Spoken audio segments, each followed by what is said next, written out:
In this theories of failure, we are basically going to discuss various criteria under which any mechanical component or any component in engineering is considered to be failed, right? So, let's see. Whenever a load is applied on a body, it deforms. We have studied this in simple stress and strain. If the load is within elastic limit, the body regains its original shape after the load is removed, right? So initially when the relationship between the stress and the strain is linear, that is up to the elastic limit. The load what is applied on the specimen or component, and it deforms, and when you remove it, it will again regain its original shape. If the load applied on the body is beyond the elastic limit, right, that is if you increase the load after the elastic limit, then the body undergoes plastic deformation or permanent deformation. So what does this mean? If you remove the load after elastic limit, right? Let us say elastic limit is 100 megapascal and we have applied 120 megapascal. So because of this additional 20 megapascal that we have applied on the component, there is a plastic deformation. So when you remove the load completely, all 120 megapascal, there will still be some deformation. It will not regain its original shape and size, right? That is what we are saying. So this cannot be fully reversed. Thus, the body is said to have failed because for a ductile material or elastic material, if there is plastic deformation, then we consider the component as failed. Whereas for a brittle material like cast iron or otherwise, there is no distinct elastic point, and the ultimately the component will fail. It will crack. It will fracture. So that is considered to be failure point. In mechanical engineering design, there are different criteria by which the body is said to have failed. So this is what we are going to study under this heading, theories of failure. Now, the topics covered. There are many theories of failure. Different scientists, different engineers have come up with different types of theories.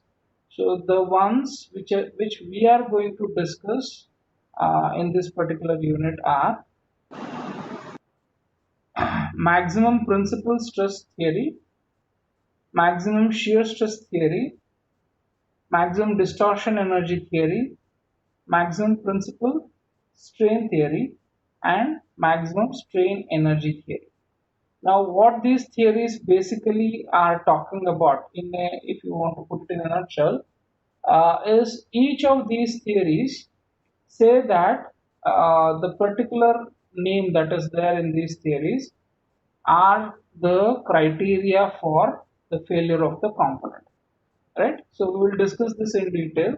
So today we will see these two, maximum principal stress theory and maximum shear stress theory. So maximum principal stress theory. Now consider a complex three-dimensional stress system, right? So there are three mutually perpendicular axes along which there are three normal stresses. So let sigma 1, sigma 2 and sigma 3 are principal stresses in three mutually perpendicular directions. Now out of these three, let sigma 1 and sigma 2 be tensile stress such that sigma 1 is greater than sigma 2 and sigma 3 is compressive stress. This is my assumption. Now SYT, see this is a common notation used in design. Next year when you come to third year, you will be doing design. So SYT basically stands for yield strength in tension, right? Basically in your questions, he gives this data as the stress at elastic limit, right? So the stress at elastic limit is called as yield strength in tension. If it is tension, it will be SYT. If it is compression, it will be SYC. Uh, so let SYT be the tensile stress at elastic limit and SYC be the compressive stress at elastic limit, right? So what we are talking here is simple tension and simple compression, right? There are no complex arrangement. There is only tensile load applied, and this is the strength you get, and you apply only compressive load, and this is the stress you get. Then, according to this maximum principal stress theory, the failure of the component will take place if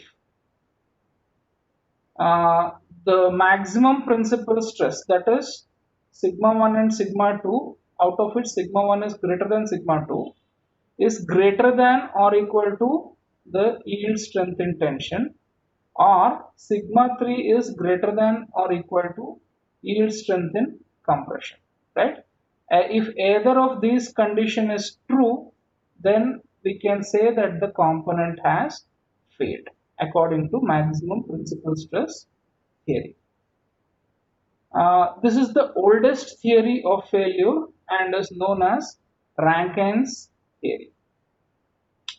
Now we are going to define another term called factor of safety. We have used factor of safety earlier also, but we are going to define it now. Any mechanical component should be designed for safety, right? I think I was discussing during torsion that there is always overloading which we need to consider when we are doing the design of any component, right? So that is what we are talking about here. So thus it is a usual practice to consider additional load on the component at the time of design, right? So when you consider additional load on the component, the size of the component will increase. So that will ensure the safety. Now the safety depends on the application also. What critical or how critical this particular component is in the entire system, if there is a human being involved, and how much dangerous it can be. For example, we are designing a lift, right? So any component that you are designing for lift, you need to have a higher safety value there, because it's a matter of question of the human being's life, right? So like that. Consider a component which has maximum principal stress as sigma t, right? Tensile stress. Then the permissible tensile stress in the component must be, this is the induced stress, sigma t. It should be less than or equal to sigma 1, which is the maximum principal stress, and this should be less than or equal to SYT, right? SYT is the yield strength in tension.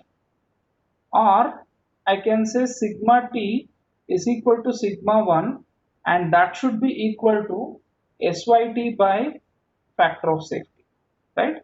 So factor of safety is basically a number which we consider depending on our experience on how much safe the component we are designing is required.